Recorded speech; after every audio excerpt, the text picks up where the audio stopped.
Bonjour, bienvenue dans l'interview. Notre invité aujourd'hui, c'est Els Amp. Bonjour. Bonjour. Vous êtes échevine de la mobilité à la ville de Bruxelles, membre de l'Open VLD, les libéraux flamands donc. D'abord, une petite question d'actualité sur le futur stade national.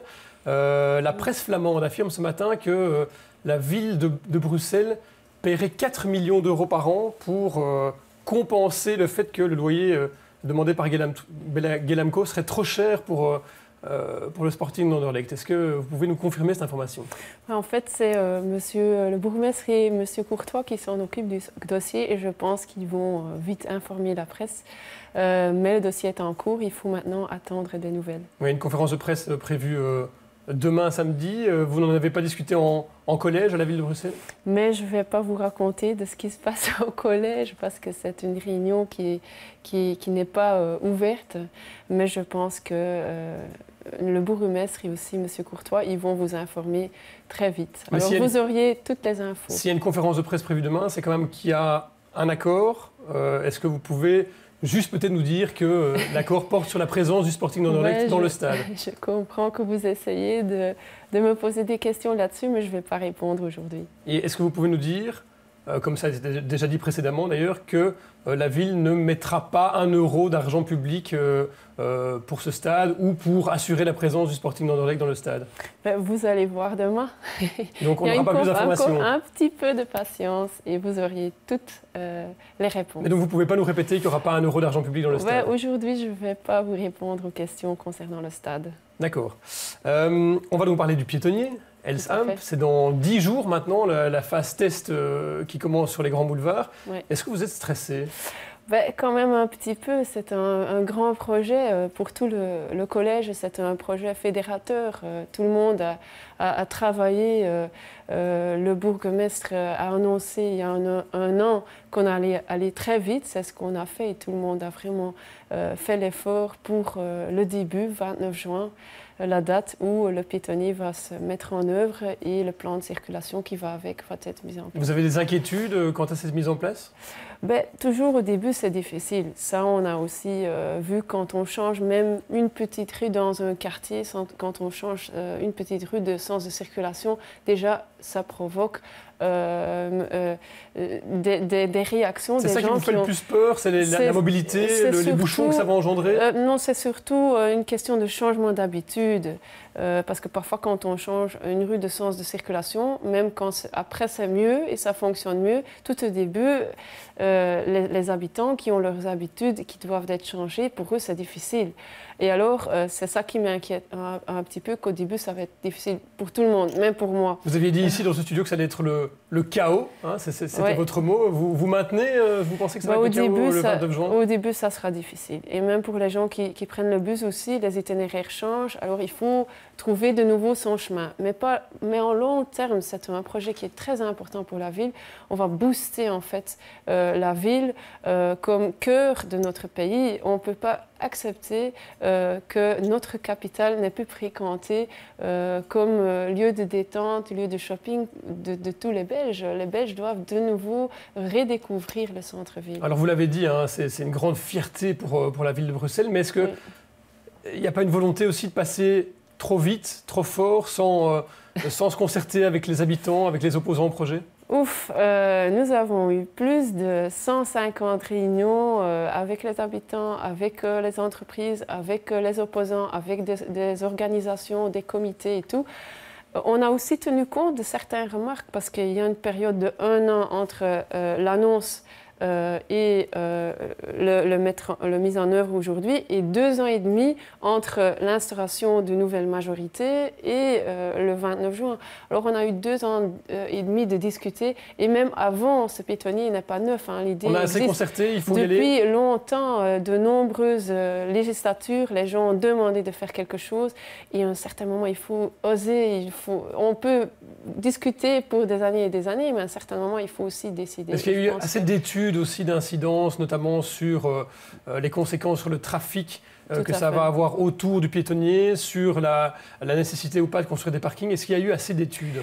C'est la première fois justement qu'on a simulé dans le simulateur de la région et en coordination avec la région et la STIP, qu'on a simulé l'impact de ce piétonnier, ce plan de circulation sur les autres communes, les autres quartiers, les voiries avoisinantes. Alors on a vraiment étudié profondément, mais après des études et plein de simulations et plein de chiffres, il faut aussi décider. Je pense que c'est quand même le mérite de ce collège et aussi certainement le bourgmestre d'avoir voulu faire ça cette législature et d'avoir encore le temps pour préparer l'aménagement des boulevards. Alors cette fameuse boucle de desserte, donc là où les voitures pourront contourner le piétonnier, est-ce que les opposants appellent le mini-ring?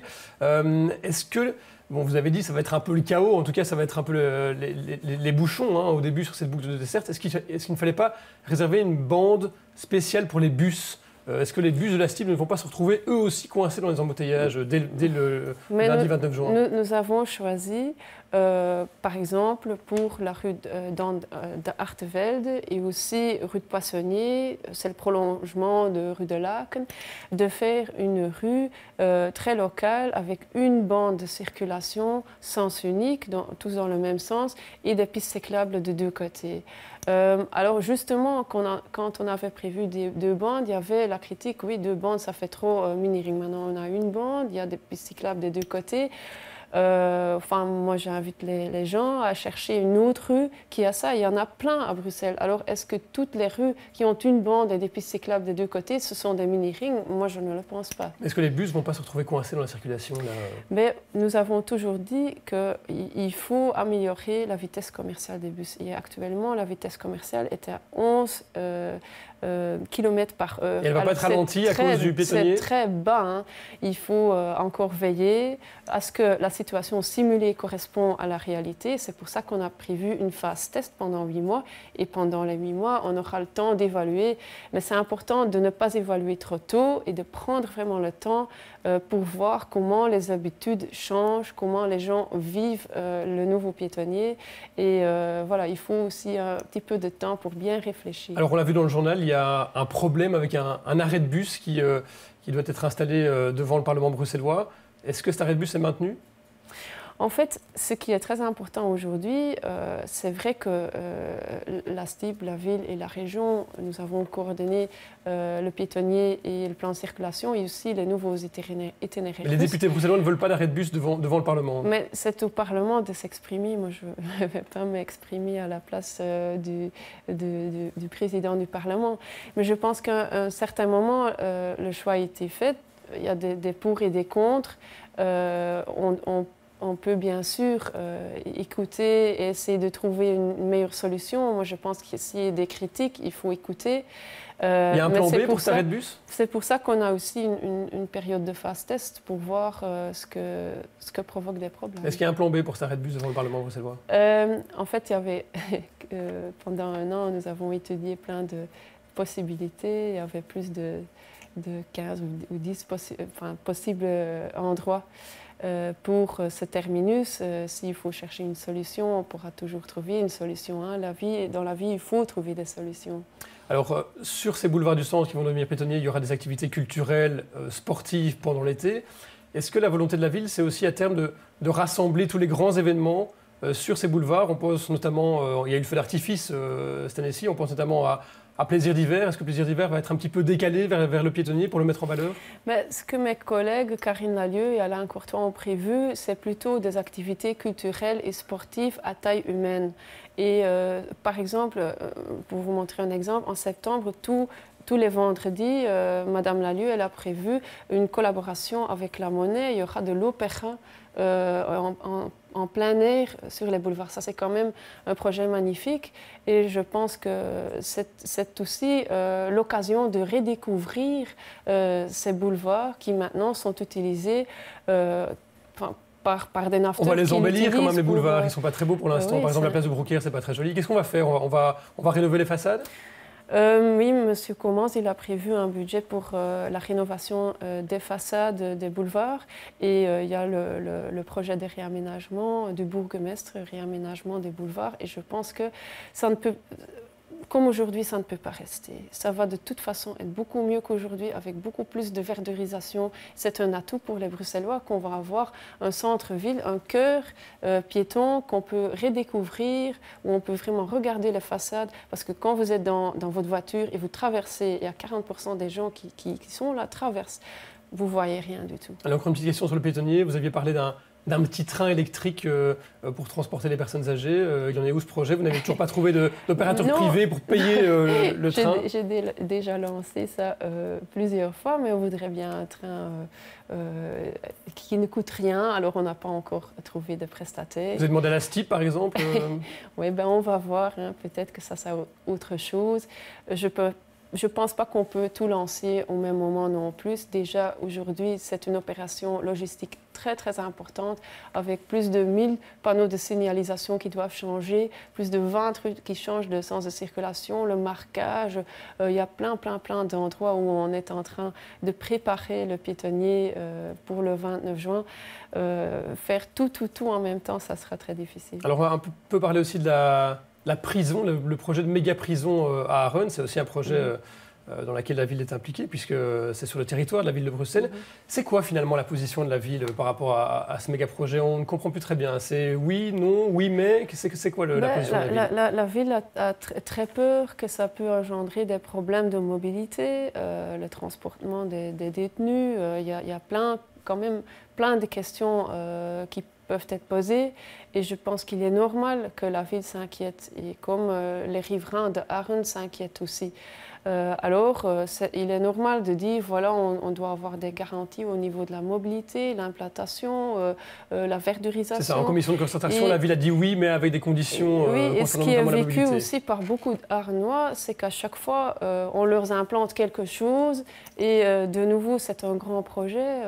Mais pourquoi pas dire non alors au projet finalement? Si vous avez tant d'inquiétudes que cela, pourquoi ne pas dire non au projet? Parce qu'en fait, c'est la région qui délivre le permis. Alors si une ville, ça vaut pour la ville, mais aussi pour les autres communes, si vous dites non, on ne tient pas du tout compte des conditions. Alors parfois, il est mieux d'élaborer des conditions, comme ça on peut encore tenir compte de tout ce qui est demandé, sinon vous ne demandez rien. Alors les habitants de Arun, eux, disent que la ville de Bruxelles a un levier pour s'opposer au projet. C'est ce fameux sentier du Kelbé qui traverse l'endroit où on va devoir construire la prison. C'est le collège qui doit décider si on dévie ou pas ce sentier. Est-ce que vous en avez déjà parlé au collège? Est-ce qu'il y a une position sur ce fameux sentier qui pourrait décider de l'avenir de la prison de Arun? Je pense que l'échevin compétent, M. Commans, il va vous informer concernant. Mais vous n'en avez pas encore parlé en collège avec lui? Oui. On va voir ce que sera la position, et c'est M. Commans qui va vous informer. Alors, une petite question aussi sur ce qui a fait l'actualité du côté francophone cette semaine, c'est le chaos des examens annulés dans les écoles francophones. Comment est-ce qu'on voit ça du côté néerlandophone? Est-ce qu'on a l'impression qu'il y a un peu un cafouillage, que c'est un signe de la faiblesse de l'enseignement côté francophone? Non, moi je pense plutôt que dans le réseau des écoles néerlandophones, c'est organisé complètement différent. C'est-à-dire différemment. Ça ne pourrait pas arriver du côté flamand? Mais il n'y a pas des examens qui sont les mêmes pour tout le monde. L'organisation est différente.